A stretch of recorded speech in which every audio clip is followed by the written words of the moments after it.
Hey Kaiju fans, Titan here, with a profile on the King of the Monsters as he appeared at his return from his 10-year hiatus, the legendary Godzilla. Godzilla. Godzilla.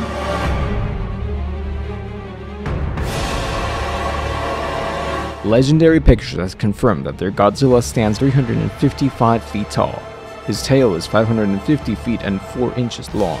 There are exactly 89 dorsal plates running down his back. The palm of his hands are 34 feet and 4 inches each, and that his roar can be heard from 3 miles away. All of these are huge stats for Godzilla, encompassing the legendary Godzilla's size. The legendary Godzilla's face is shaped very squarely, his neck being broad and possessing gills. His eyes are an amber yellow color, and his teeth are small and not nearly as straightly lined up as many previous Godzilla incarnations. His nostrils are more separate than previous incarnations, with them being on opposite sides of the snout, making it more reptile-like instead of the more mammalian fashion of being close together in front of it.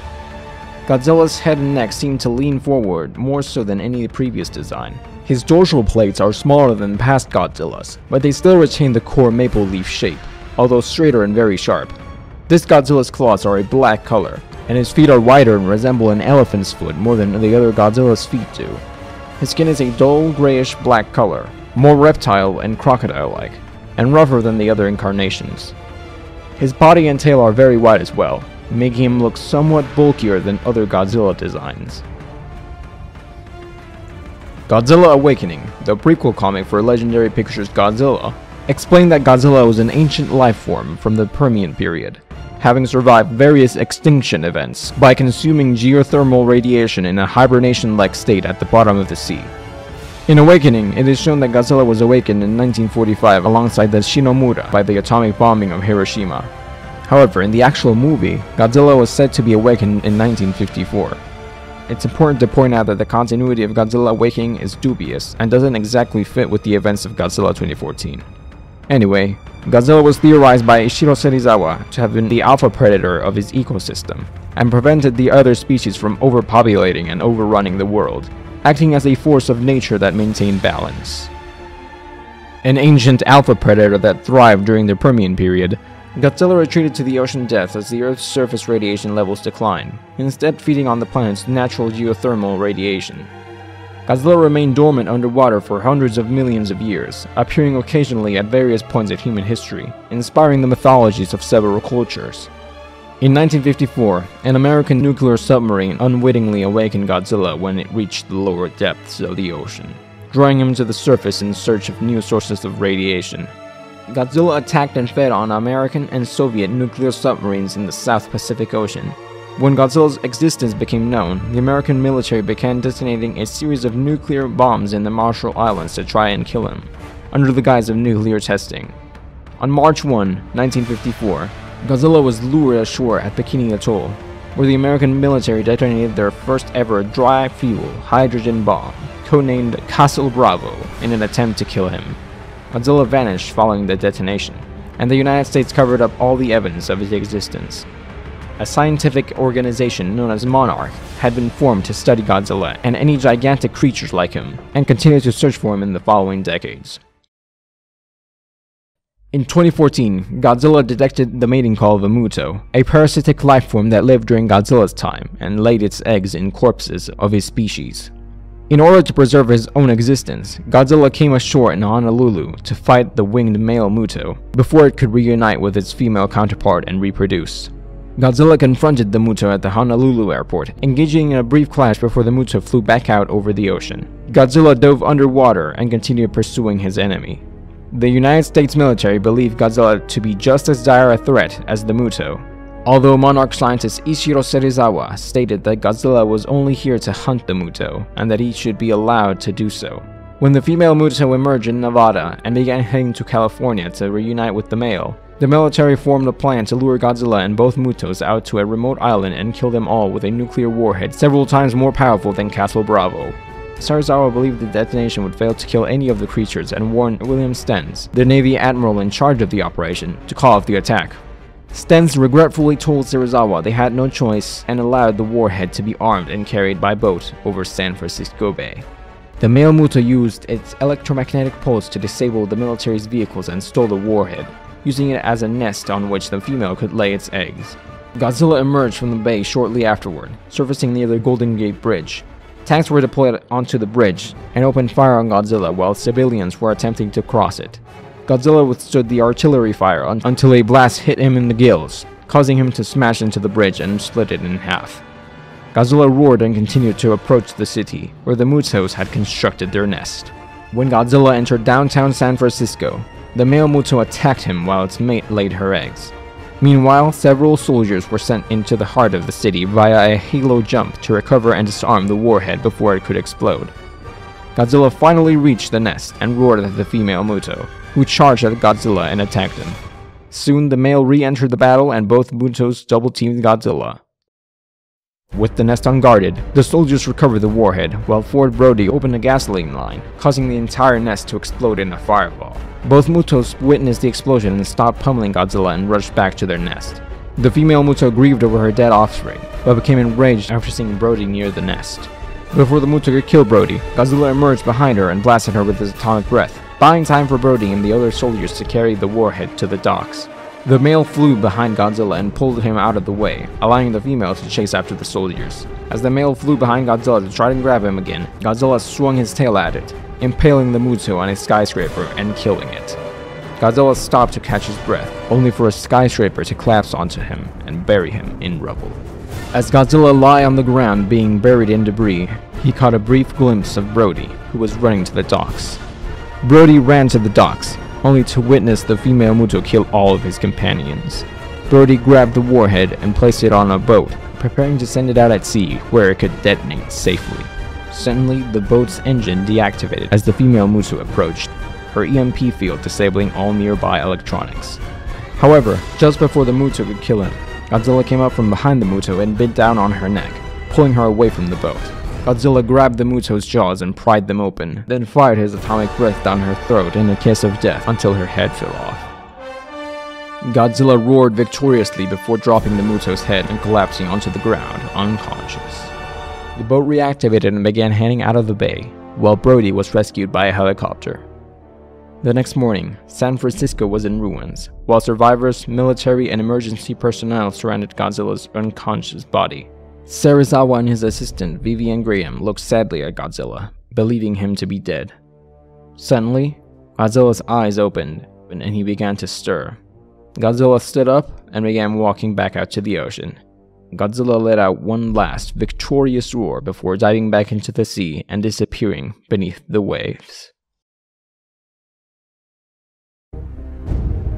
Atomic Breath. The legendary Godzilla retains the character's trademark atomic breath. However, it appears to be used as a weapon of last resort rather than his primary weapon. When Godzilla charges his atomic breath, a blue glow slowly moves from the tip of his tail up his dorsal plates. Godzilla then spews a fiery blue blast of radiation from his mouth, which is capable of wounding and knocking down the female Muto. When he fires the beam directly into the female Muto's mouth, it decapitates and kills her almost instantly. In the film's official novelization and in an earlier screenplay, it is mentioned that the Muto's EMP evolved to interfere with Godzilla's atomic breath, meaning it is possible that the atomic breath is not shown at its full strength in the film. However, it is unknown if this use of the EMP applies to the film. It's possible that using his atomic breath significantly drains Godzilla's energy, as he is shown collapsing from exhaustion shortly after using his atomic breath a third time to kill the female Muto, though this could also be attributed to fatigue from the rest of the battle. Durability. The legendary Godzilla displays an impressive degree of durability. He is shown in the film's opening to have survived the detonation of Castle Bravo, a 15-megaton hydrogen bomb, while directly next to the bomb in 1954. When blasted by missiles and artillery by the United States military, Godzilla reacts but appears unharmed until one missile strikes him directly in the gills, causing him to reel back in pain and plow through the Golden Gate Bridge. Godzilla survives his battle against both Mutos with little visible physical injury, and despite collapsing from exhaustion, awakens hours later and walks back into the ocean. Physical abilities. While relying less on his atomic breath than previous incarnations, the legendary Godzilla makes greater use of his physical strength and combat skills when fighting.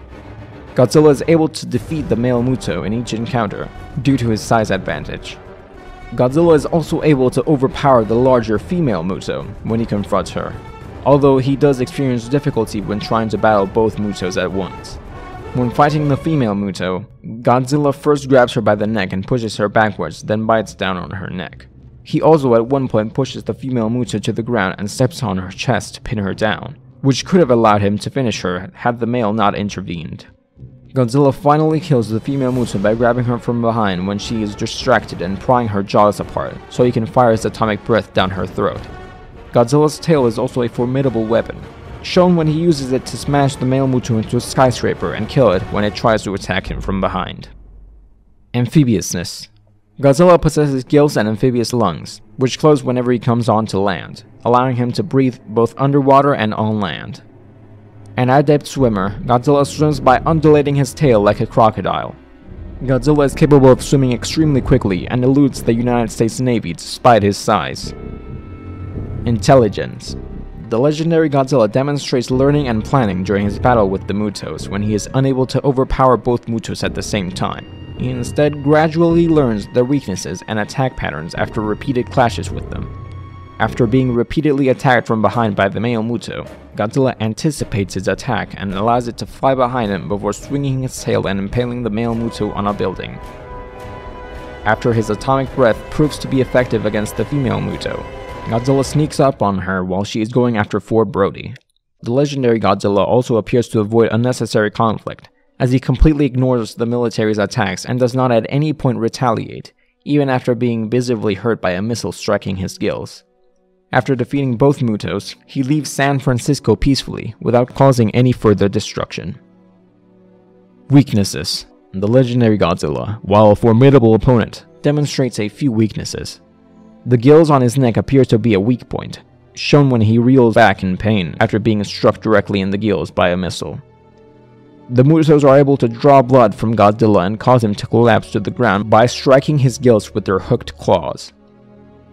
Godzilla was also easily overwhelmed when both Mutos attacked at once, being unable to fight the female head-on and anticipate the male's attacks at the same time. Godzilla's endurance is also not limitless, as he suffers from apparent exhaustion multiple times during the fight. After killing the male Muto, Godzilla pauses to breathe, only to be pinned under a collapsing skyscraper. After killing the female, Godzilla roars victoriously, before collapsing to the ground and passing out. This video is already super long, and there's a lot to cover here, so it'll be left for another time. Eric et al. And Ethan van der Ryn, sound designers of the 2014 film, embarked on a similar process of experimentation to the 1954 Godzilla films. To make the legendary Godzilla's roar, they first tried animal sounds and reproduced the glove-on strings used to create the original Godzilla roar, but were not happy with the results.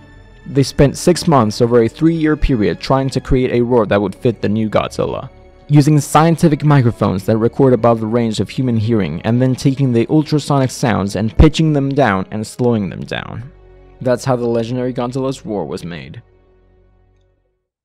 The legendary Godzilla was not portrayed exclusively through computer animation. Some motion capture work was performed by TJ Storm, and Andy Serkis, who motion captured the 2005 King Kong, provided consultation about making Godzilla and the Mutos' computer-generated movements more realistic. Until the release of Shin Godzilla in 2016, the legendary Godzilla was the tallest incarnation of Godzilla to appear in a movie, surpassing the previous record set by the late Hasty Godzilla by a bit over 8 meters.